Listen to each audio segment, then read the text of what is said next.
I believe this is like the 7th time that Antony Starr is crying. He's pissing his eyes on the internet, being upset that people like Homelander.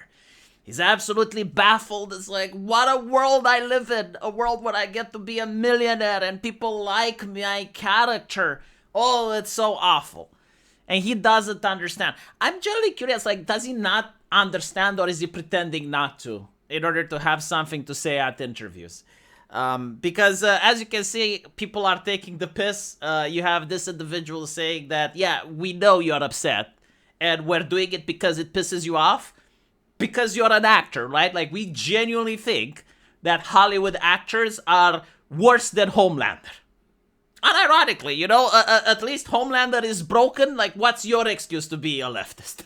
But all jokes aside, okay, fine, I'll explain it to him. Look, it's not that complicated. It's not that sophisticated. Why do people like Homelander? It's for the same reason why women in real life send love letters to mass murderers in prison. Because the reality is, human beings aren't attracted to moral people. That doesn't mean that human beings are attracted to immoral people either, okay? Get out of the binary. It means that morality has absolutely nothing to do with attraction. Like, you can be the most moral person on earth and get no pussy. You can be a guy that goes to university, studies hard, never lies, does everything correct. You get a PhD, you invent a cure for cancer, and women still won't like you. And if you're awkward, you may not even have friends. Meanwhile, you can be a drug lord, a kingpin, and drop slurs like is the new rap album, and have like 6 or 7 girlfriends surrounding you. Okay? Why? Because human beings do not care about morality when they choose whether they like or dislike another person. Morality is the glue that keeps society running. Like, it's a set of rules on how we behave towards each other in society. It's not there to make people like you. What makes people like you is charisma, is looks, beauty. The human brain is hardwired in order to accept authority from other people that are charismatic and beautiful. This is primal in nature. This is not something that's being taught. The moment you see another person that's gorgeous, that person may automatically gain influence over you. Like, for instance, if a woman that's a 10 out of 10 waifu with big tits walks in the room, other people can say, yeah, she's evil, but have you seen her tits? And everyone pretends that that's not the case. Everyone pretends, oh, that wouldn't be me. And maybe it's not you, but statistically speaking, if you look at a huge chunk of people, a lot of them will be dominated. That's why you have simps. Like, have you guys encountered simps on the internet? If you did, this is why it's happening. It's because their brain, their human brain, is attracted to other people that are gorgeous and beautiful. It is primal. Now, this can be suppressed, of course. Not everyone is a simp. Or it can be bypassed over the fact that, okay, they're a simp on the internet because they don't have a girlfriend in real life. But the moment they get a girlfriend in real life, they stop caring about the internet. That's also a thing. But in reality, right, even outside of romance, even outside of dating, if a beautiful woman sits at the table, she gets respect simply because she's beautiful. From other men. From other women, it's a little bit more complex. But it's the same thing when you see a man that's charismatic, that's powerful, right? Like, the moment he enters a room, most people are going to look at him with a level of respect that is given simply because of how he looks, how he talks, how he conducts himself. Like, that level of charisma comes in package with respect. That doesn't mean that you necessarily like him. That doesn't mean that you need to desire your son to become like him. But it simply means that he's getting respect just because of his charisma.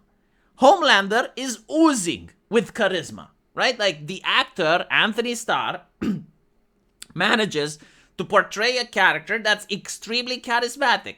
And because of that, people like the character, but more importantly, they like him in a fictional setting, you for fuck's sakes.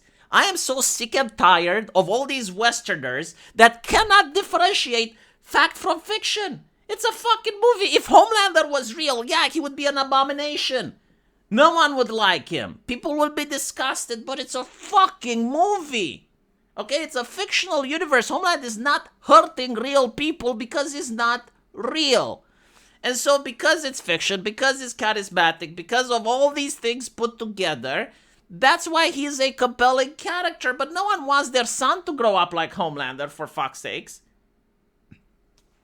Then, of course, is the power fantasy. The ability to break the rules in a society that's filled with unspoken rules, despite the fact that since kids were educated about freedom and liberty, and then you add that political correctness, you add all sorts of unspoken rules, like now something is okay, now it's not, the internet cancels you for doing some random shit. Yeah, a lot of people want to be like Homelander. It's a power fantasy, and I guarantee to you, a lot of leftists want it as well. Because I keep seeing it's like, oh, right-wingers like Homelander. No. There's a lot of leftist soy boys that want to be Homelander. There's a lot of leftist corporate drones that would love to have Homelander's power and do everything. But again, it's a fantasy. That doesn't mean that in real life they would want to have it. But like in their mind, when they're tuning out, when they're zoning out in order to find some escapism, yeah, sure. And then you also have the fact that he's a complex character, right? Like, he's not a comic book villain. He got molested as a kid, got placed in an incinerator. Like he was jerking off and people were looking at him. And so he has trauma over there. He grew up without parents. And so because of the complexity, he's more of a relatable villain. Far more relatable than Two-Face in Batman, right? And so like all of these things put together make him likable. But just because like people like something, that doesn't mean that they want to become that person. This is another fallacy that I keep seeing predominant in Western culture. You can like a person even though they're bad. You can like someone for something they do. Like, for instance, you can appreciate the charisma in a person even though they're disturbing.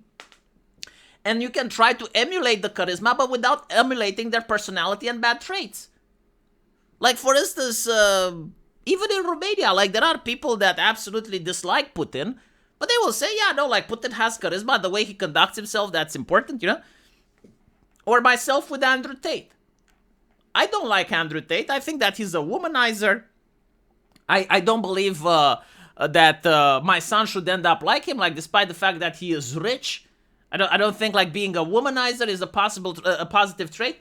But at the same time, when he talks about going to the gym, working out and stuff like that, self-improvement, I can't say, oh, this is bad just because it's coming from Andrew Tate. Or that if I was to like him, I would be like, yes, everyone should be like him. Like, no, that's not how it works, right? Like, you can look at a person, take the good things that you like, the positive character traits. In the case of Homelander, it's the charisma, the way he talks, the way he conducts himself. And you can apply that to yourself while also condemning and being absolutely disgusted at his morality, at what he does, his actions, right? Like what he uses that charisma for. Like if you have his charisma, you don't have to behave like him, right? And so this is why the actor is confused, because he doesn't understand separation between fact from fiction. He doesn't understand that you can like a character trait in a person without liking the person as a whole. He doesn't understand that you can still admire someone while disliking other attributes. And he, of course, doesn't get the fact that there is a power fantasy that many leftists as well have. Let me know what you guys think, though. And as usual, I will see you in the comment section. Take care.